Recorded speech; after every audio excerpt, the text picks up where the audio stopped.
کہ اب زیادہ ہوشیاری کی تو یہ سب تمہارے گھر والوں کو دے دوں گا، بہتر ہوگا کہ صبح آ کر میرے کردار کی گواہی دو اور سب کے سامنے مجھے دل سے بھائی کہنا، اور جس نے یہ سب کروایا اس کا نام پورے کالج کے سامنے لینا۔ جس نے مجھے کالج سے نکلوایا تھا اب اس کی باری تھی۔ اسی دن کے لیے وہ محاورہ بنا تھا کہ بکرے کی ماں آخر کب تک خیر منائے گی۔ اگلے دن وہ لڑکی اپنے باپ کے ساتھ کالج میں موجود تھی۔ سب کے سامنے اس نے مجھ سے معافی مانگی۔ میرا دل بڑا کیا اور اسے معاف کر دیا۔ میری پڑھائی پھر سے شروع ہو چکی تھی اور میرے گھر والے جو میرے جاسوس تھے ان تک ویڈیو بھی پہنچ چکی تھی۔ جو ہر روز میری کلاس لیتے تھے اب کہتے ہیں کہ ہمیں تو پہلے پتہ تھا ہمارا بھائی ایسا نہیں ہو سکتا۔ اماں کہتی ہیں کہ طاہر کے ابا کہا تھا نا کہ میرا خون ایسی حرکت نہیں کر سکتا، اور مجھے غصہ بھی آتا اور ہنسی بھی۔ اس دن بہت سکون سے سویا اور میں صبح تک سوتا رہا۔ اس لڑکی کو کالج سے نکال دیا گیا تھا پر میں نے اسے معاف کر دیا اور اسے کالج میں رہنے کا کہا، پر اسے اتنا حسد تھا کہ میرا ہاتھ جھٹک کر چلا گیا۔ ان 4 دوستوں نے مل کر پلان بنایا تھا کہ سب جو کالج سے نکال دیے گئے تھے، میں بڑا بے فکر انسان تھا، مجھے کیا بھاڑ میں جاتے وہ۔ اماں کو کہا کہ بھائیوں کی شادی کر دو، ان کی عمر ہو رہی ہے، پر اماں کہتی کہ تم سب کی ایک ساتھ کروں گی، تم لوگ پڑھ لو، ابھی کچھ بن جاؤ۔ کبھی کبھی مجھے لگتا ہے کہ اماں ہماری دلہنیں چاند سے لانے کا سوچ رہی ہیں، جو ہر بار ٹال دیتی ہیں۔ بھائیوں کی عمر شادی کی ہو چکی تھی اور بڑا بھائی پولیس میں لگ چکا تھا، پر اماں نے کہا کہ وہ اپنی مرضی سے شادی کریں گے، خبردار جو کسی نے اپنی مرضی کرنے کی کوشش کی۔ اماں کی سوچ بدل نہیں رہی تھی اور دوسروں کو سوچ بدلنے کا کہتی۔ بھائیوں کے کئی رشتے آتی اور اماں انکار کر دیتی۔ وہ پتہ نہیں کیا ڈھونڈ رہی تھی جو ان کو ملتا نہیں تھا۔ اس دوران دوست کی شادی پر میری ملاقات ملائکہ سے ہوئی۔ وہ اسی شہر ہاسٹل میں رہتی تھی۔ اس کی دوست کی شادی تھی تو وہ بھی آئی ہوئی تھی۔ وہ بہت خوبصورت اور سمجھدار لڑکی تھی، بڑی تمیز سے بات کرتی۔ پہلی ملاقات میں نے اس کے دن میں گھر کر لیا تھا۔ اس رات اس کو واپس گھر جانا تھا۔ دوست کی بیوی نے بولا کہ تمہارے رستے میں پڑتا ہے ملائکہ کا ہاسٹل، اسے تم وہاں چھوڑتے جانا۔ یہ بات سن کر گویا میری تو عید ہو گئی تھی، پر ملائکہ بار بار انکار کر رہی تھی۔ اور پھر کچھ ہی دیر بعد وہ میرے ساتھ میری بائک پر تھی۔ میں اس وقت ہواؤں میں اڑ رہا تھا۔ اس کے ہاسٹل تک ہمارے درمیان خاموشی رہی، اور جب وہ اتری تو میں نے اسے کہا کہ اپنا خیال رکھنا، اب اندر جاؤ، تمہارے اندر جانے تک میں یہیں کھڑا تمہیں دیکھتا رہوں گا۔ میری بات سن کر وہ حیران ہوئی اور 250 کی سپیڈ سے بھاگی تھی اندر کی جانب، اور میں وہیں کھڑا ہنستا رہا۔ گھر پہنچا تب بھی مجھے اس کی حرکت پر ہنسی آ رہی تھی۔ میں تو صرف اسے اندر جانے کا کہا، وہ اتنا ڈر گئی کہ جوتا ہاتھ میں پکڑ کر بھاگ نکلی جیسے میں کوئی جن ہوں۔ میری صبح شام ملائکہ کو یاد کرتے کرتے گزری، اور پڑھائی کا آخری سال تھا اور میں بہت خوب محنت کر رہا تھا۔ اور اسی دوران میری ملاقات ملائکہ سے ایک بک شاپ پر ہوئی۔ وہ چادر میں لپٹی ہوئی پریشان لگ رہی تھی۔ میرے مخاطب کرنے پر اس نے ڈری ہوئی نگاہوں سے مجھے دیکھا، جہاں پر ایک دکاندار اس سے بحث کر رہا تھا اور وہ رو رہی تھی۔ اس نے کہا کہ وہ گھر سے پیسے لے کر آئی تھی، لیکن جب یہاں آ کر بیگ چیک کیا تو پیسے نہیں تھے۔ میں نے دکاندار کو پیسے دیے اور اسے اپنے ساتھ آنے کو کہا۔ مجھے پتا تھا کہ وہ میرے ساتھ نہیں جائے گی، اور میں نے رکشہ روکا اور اسے بٹھایا۔ رکشے والے کو پیسے دیے اور اس کے ہاتھ پر بھی 1000 کا نوٹ رکھ دیا اور کہا کہ ادھار دے رہا ہوں، رستے میں ضرورت پڑ سکتی ہے۔ وہ بار بار انکار کر رہی تھی اور میں جانتا تھا کہ پیسے اس کے پاس نہیں اور ہاسٹل کیسے جائے گی۔ جھجکتے ہوئے پیسے تھام لیے اور کہا کہ مجھے اپنا نمبر دے دیں، میں ہاسٹل پہنچتے ہی پیسے لوٹا دوں گی۔ مجھے اور کیا چاہیے تھا، اس کا نمبر مل جاتا۔ اسے اپنا نمبر تھما دیا اور وہ چلی گئی، لیکن اس نے کئی ماہ مجھ سے رابطہ نہیں کیا۔ میں اس کا انتظار کرتا رہا اور اس دوران میری پڑھائی مکمل ہو گئی۔ 1 سال بیت گیا تھا۔ اس کا نمبر لینا میرے لیے مشکل نہیں تھا، اپنے دوست کی بیوی سے لے سکتا تھا۔ میری ماں نے ہمیشہ عورت کی عزت کرنا سکھائی تھی، اور وہ کون تھی کون نہیں، میرے فون کرنے سے اگر اس کو کوئی مسئلہ ہو گیا تو مجھے ایسے قدم نہیں اٹھانا چاہیے تھا۔ بس مجھے اپنا معاملہ رب پر چھوڑ کر اس کا انتظار کرنا تھا۔ میں ایک پل بھی اس کو بھول نہیں پایا تھا۔ ہر گزرتے دن کے ساتھ میری محبت بڑھتی جا رہی تھی۔ دوسری طرف اماں کی ضد کی، جہاں مرضی کی شادی کرو، لیکن میری ایک شرط ہے، اس گھر میں بیٹیاں بھی 10 ہوں۔ سب کا ایک گھر میں رشتہ کروں گی تاکہ کسی بھی بیٹے کو مسئلہ نہ ہو اور سب بہنیں مل کر رہیں۔ تم بس سے مل جل کر رہو گے، اگر الگ الگ گھر سے لڑکیاں لائیں تو کوئی کسی کے ساتھ گزارا نہیں کرے گی۔ اس وقت اماں جو بات کہہ رہی تھی میری دنیا ہل چکی تھی۔ میں ملائکہ کو بھول نہیں سکتا تھا، وہ میری پہلی محبت تھی۔ میں غصے سے گھر سے نکل گیا، یوں ہی ادھر ادھر پھرتا رہا۔ کئی بار ملائکہ کے ہاسٹل کے پاس سے گزرا، شاید وہ کہیں نظر آ جائے، اور ایک دن مجھے ایک نمبر سے کال آئی، پورے 1 سال 2 ماہ بعد۔ وہ لڑکی کون تھی پتہ نہیں، اس نے مجھے ملنے کا کہا اور ملائکہ کی فرینڈ بتایا۔ میں اسی وقت اس کے بتائے ہوئے ایڈریس پر پہنچ گیا۔ اس نے مجھے ایک لفافہ پکڑایا اور کہا کہ یہ ملائکہ نے ہاسٹل سے جاتے وقت دیا تھا، اس میں وہ پیسے ہیں جو آپ نے کبھی اس کی مدد کے طور پر اسے دیے تھے۔ اس سے ملائکہ کے بارے میں پوچھا تو اس نے کہا کہ میں کسی کی بھی اجازت کے بغیر اس کا ایڈریس یا فون نمبر نہیں دے سکتی، اور وہ چلی گئی۔ میں اس لفافے کو کھول کر دیکھا، اس میں پیسے تھے۔ کتنی دیر انہیں تھامے میں دیکھتا رہا، میری زندگی رک گئی تھی۔ آس پاس کیا ہو رہا تھا کچھ خبر نہیں۔ قسمت سے شکوہ کیا گویا مجھے اس کو بھولنا ہوگا، پر میں بھول نہیں پایا۔ جاب کی تلاش جاری رکھی اور پھر ایک فرم میں مجھے جاب مل گئی۔ وہ ایک اعلیٰ فرم تھی جس میں جاب مل جانا کوئی چھوٹی بات نہیں تھی۔ سب گھر والے بہت خوش تھے، پر میرے اندر سے خوشی ختم ہو چکی تھی۔ مجھے کچھ بھی اچھا نہیں لگ رہا تھا۔ ہم 6 بھائی جاب کر رہے تھے۔ بڑا ابا کے ساتھ ہوتا، ایک پولیس اور ایک وکیل بن چکا تھا، ایک اپنے ہی کالج میں پڑھا رہا تھا، اور باقی بھائی ابھی چھوٹے تھے اور وہ پڑھ رہے تھے۔ ہمارے کئی رشتے آنے لگے، پر اماں کی ڈیمانڈ تھی کہ ایک ہی گھر میں 10 بیٹیاں ہوں، اور ایسا رشتہ ابھی تک مل نہیں رہا تھا۔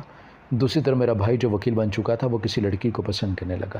اماں سے اس نے صاف صاف کہہ دیا کہ وہ شمائلہ سے ہی شادی کرے گا، ورنہ کسی سے نہیں، لیکن اماں نے رکھ کر دھمکی دی کہ وہ کبھی دودھ نہیں بخشیں گی۔ اگر ایسا کہا تو بھائی کچھ دن گھر چھوڑ کے چلا گیا اور ایک دن لوٹ آیا۔ اماں کو کہا کہ آپ چاہتی تھی نا کہ 10 بہنیں ہوں، تو 10 بہنیں ہی ہیں، اب جا کر میرا رشتہ پوچھو ورنہ آپ بھی میرا مرا ہوا منہ دیکھیں گے۔ وہ لڑکی بھی وکیل تھی، بھائی کے ساتھ ہی تعلیم مکمل کی، بھائی اور وہ کالج میں ایک ساتھ تھے۔ میں چاہ کر بھی کچھ نہیں کر پا رہا تھا، کرتا بھی کیسے؟ ملائکہ کا پتہ کہیں سے نہیں ملا۔ جس دوست کی بیوی کی سہیلی تھی وہ بھی اپنے شوہر کے ساتھ بیرون ملک شفٹ ہو گئی تھی، اور میں نے چپ سادھ لی تھی۔ میری ایک ہی روٹین رہی، صبح جاب پر اور اب شام کو بھی جاب پر ہی ہوتا۔ میرا دل گھر سے بیزار ہو چکا تھا۔ کبھی کبھی دل کرتا کہ سب چھوڑ چھاڑ کر کہیں دور بھاگ جاؤں، پر ایک امید تھی، ملائکہ مل جائے گی، مجھے بس انتظار کرنا تھا۔ ہم 10 بھائی تھے اور مل جل کے کام کرتے تھے۔ اماں ہماری شادی ہی نہ کرتی تھی، کہتی تھی کہ جس گھر میں 10 بیٹیاں ہوں گی وہیں سے دلہنیں لاؤں گی۔ یوں کرتے کرتے 5 سال بیت گئے۔ آخر ایک دن اماں کو ایسا گھرانہ مل ہی گیا، مگر ان لوگوں نے شرط رکھ دی کہ ہماری بیٹیوں کو چوڑیاں بہت پسند ہیں، مگر انہیں چوڑیاں لا کر نہیں دینی۔ شادی کے کچھ عرصے بعد مجھے یہ بات بھول گئی اور میں نے اپنی بیوی کو چوڑی لا کر دی۔ جیسے ہی کمرے میں آیا تو دنگ رہ گیا، کیونکہ بیوی تو بے ہوش پڑی تھی اور اس کے ہاتھ پہ چوڑیاں ٹوٹ چکی تھیں، جس سے اس کی نبض کٹ چکی تھی۔ میں بہت پریشان ہوا، اس کو لے کر ہاسپٹل بھاگا۔ مجھے اپنی بیوی سے بہت پیار تھا، کیونکہ ملائکہ ہی میری بیوی تھی، وہ شمائلہ بھابھی کی بہن تھی۔ جب ہمارا رشتہ کیا گیا میں نے اسے دیکھنا بھی گوارا نہیں کیا، کیونکہ میرے دل میں بس ملائکہ تھی۔ وہ 10 بہنیں تھیں اور دوسرے شہر ان کا گھر تھا۔ اس کے ابا اپنا کاروبار کرتے تھے، بہت اچھا گھرانہ تھا ان کا۔ بیٹیوں کو بیٹوں کے جیسے پالا تھا، سب پڑھی لکھی تھیں اور چھوٹی بہنیں پڑھ رہی تھیں۔ ہماری منگنی ہوگی اور شادی بھی۔ شادی کی رات میں آنے والی کو بتا دیا کہ میں کسی اور کو پسند کرتا ہوں، تمہارے ساتھ رشتہ نہیں نبھا سکوں گا۔ وہ رو رہی تھی، لیکن اس نے نام پوچھا کہ اس لڑکی کا نام کیا ہے، تو میں شروع سے اینڈ تک ساری کہانی اس کو سنا دی اور اس نے مجھے ایک تھپڑ مارا، اور تبھی میری نگاہ اس کے چہرے پر پڑی۔ وہ ملائکہ ہی تھی، میری ملائکہ۔ میں کتنی دیر بے یقینی کی کیفیت میں اس کو دیکھتا رہا، اس کے چہرے کو چھو کر دیکھ رہا تھا۔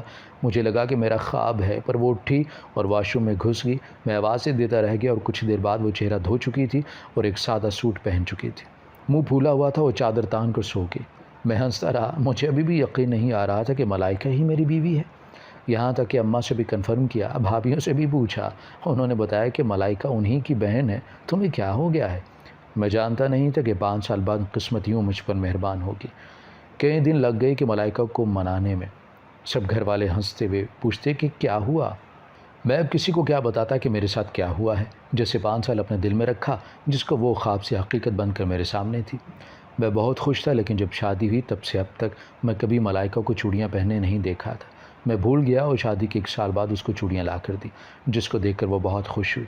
ملائکہ کے گھر والوں کی شرط تھی کہ ان کی بیٹیاں جو چوڑیاں بہت پسند کرتی ہیں لیکن کبھی پہننے کو نہیں دینی، اور رات مجھ سے یہ غلطی ہوئی۔ اس کی 5 بہنیں ہاسپٹل آ چکی تھیں۔ میں سر جھکائے بیٹھا تھا۔ ملائکہ کے ابا مجھ پر غصہ ہو رہے تھے۔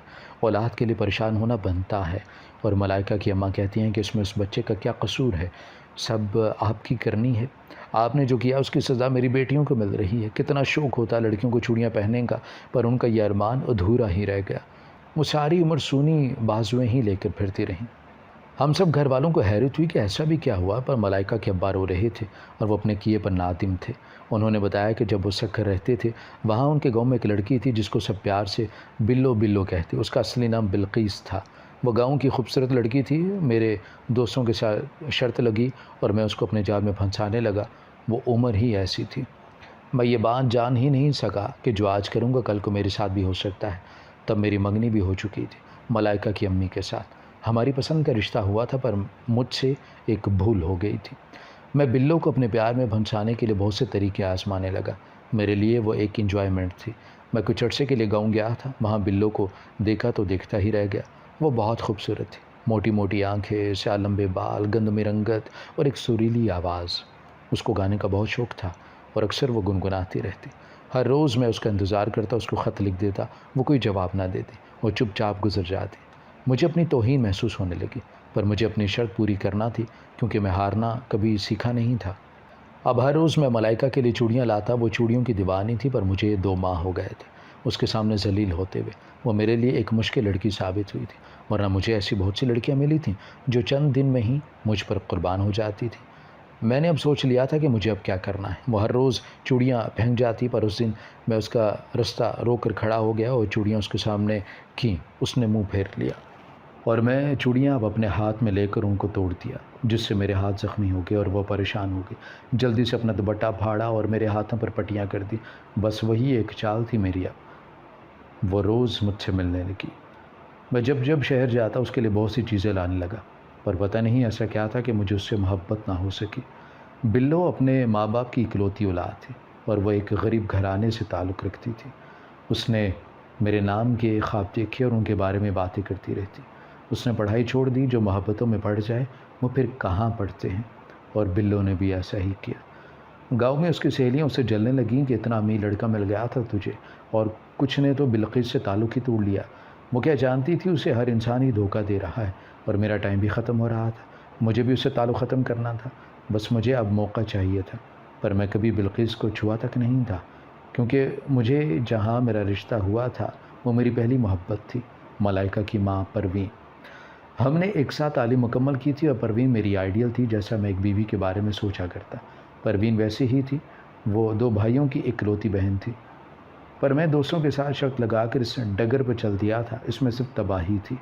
میں بلو کو دھوکہ نہیں دینا چاہتا تھا، پر وہ میرے ٹائپ کی نہیں تھی۔ وہ پینڈو سی لڑکی تھی، جب ہنسی تو گلا پھاڑ کر ہنستی۔ دوستوں کے ساتھ لگائی ہوئی شرط 5 ماہ کی تھی۔ اس دوران بلو نے کہا کہ اس کے گھر والے رشتہ دیکھ رہے ہیں، تم کب اپنے گھر والوں کو بھیجو گے؟ میں نے کہا کہ بہت جلد، اتنی جلدی بھی کیا ہے، پر وہ پریشان ہو جاتی۔ میں نے اسے دلاسا دیتا، پھر وہ خوش ہو جاتی۔ مجھے اب الجھن ہونے لگی تھی کہ میرا ضمیر مجھے سکون نہیں لینے دے رہا تھا۔ مجھے ان سب الجھنوں سے نکلنا تھا۔ اوپر سے میری شادی ہونے والی تھی اور گاؤں میں بھی باتیں ہونے لگی کہ ملکوں کا لڑکا ہمارے گاؤں کی لڑکی سے عشق لڑا رہا ہے۔ مجھے ڈر بھی تھا کہ کہیں یہ سب گھر تک نہ پہنچ جائے معاملہ، اور تب پروین کو سب کچھ سچ سچ بتا دیا۔ اس نے مجھ سے نہ گلہ کیا نہ شکوہ، بلکہ کہا کہ اگر میں بلو کو چاہتا ہوں تو وہ شادی کر سکتا ہے۔ پر میں اس جاہل گوار کو نہیں چاہتا تھا، نہ ہی کبھی میں نے اس کو کوئی نقصان دیا۔ پروین نے کہا کہ ٹھیک ہے، تم کل جاؤ، اسے معافی مانگو اور اسے سب سچ بتا دو، وہ تم سے محبت کرتی ہے، معاف کر دے گی۔ میں صبح ہوتے ہی گاؤں کا روانہ ہو گیا اور بہت ساری چوڑیاں لیں۔ اس دن اسے دینے کے لیے وہ میرے ہی انتظار میں کھڑی تھی۔ میں چوڑیاں اس کو تھما دیں، وہ بہت خوش تھی، لیکن اگلے ہی پل میں نے اس کو سب کچھ سچ سچ بتا دیا، جس سے وہ زمین پر گرتی چلی گئی۔ وہ ہچکیوں سے رو رہی تھی، اسے دھوکہ برداشت نہیں ہوا تھا۔ میں نے اس سے معافی مانگی، اس نے اس دوران ایک بات تک نہیں کی، اور اسی شام اس نے خودکشی کر لی۔ اس کو ہاسپٹل لایا گیا، مجھے بلواوا بھیجا، میں بھاگتا ہوا گیا۔ اس نے کہا کہ تمہارے گھر بیٹیاں پیدا ہوں، ان کے ساتھ بھی یہی کچھ ہو۔ اس نے انہی چوڑیوں سے خود کو زخمی کر لیا تھا۔ مجھے معاف بھی کر دیا، ساتھ میں بددعا بھی دی تھی، اور وہ مر گئی تھی۔ میرے دل سے یہ ملال کبھی نہیں جا سکا۔ دل توڑنے کی سزا میری بیٹیوں کو ملی۔ میں ہر روز اللہ سے معافی مانگتا ہوں کہ میرے کیے کی سزا میری بیٹیوں کو نہ ملے۔ میرے سسر رو رہے تھے اور دوسری طرف ملائکہ کو ہوش آ چکا تھا اور میری جان میں جان آئی۔ میں بھاگتا وہ اس کے پاس گیا، اس کا ہاتھ تھاما، اسے کہا کہ وہ جلدی ٹھیک ہو جائے گی۔ دل سے بہت سی دعائیں مانگ رہا تھا، یا اللہ، ملائکہ میری بیوی ہے، میری محبت ہے، اس کو کبھی مجھ سے جدا مت کرنا۔ ملائکہ نے مجھے آواز دی، میں ہلا، مسکرایا تو وہ بھی مسکرا پڑی۔ ہماری ویڈیو اگر آپ کو پسند آئی ہے تو ضرور لائک کیجیے، اپنی رائے دینا چاہیں تو کمنٹس کیجیے، اچھی لگے تو شیئر کیجیے۔ اس کے ساتھ ساتھ اگر آپ نے ہمارا چینل سبسکرائب نہیں کیا تو ضرور کیجیے، اور بیل آئیکن پر لازمی کلک کیجیے تاکہ ہماری ہر آنے والی ویڈیو آپ تک بر وقت پہنچ سکے۔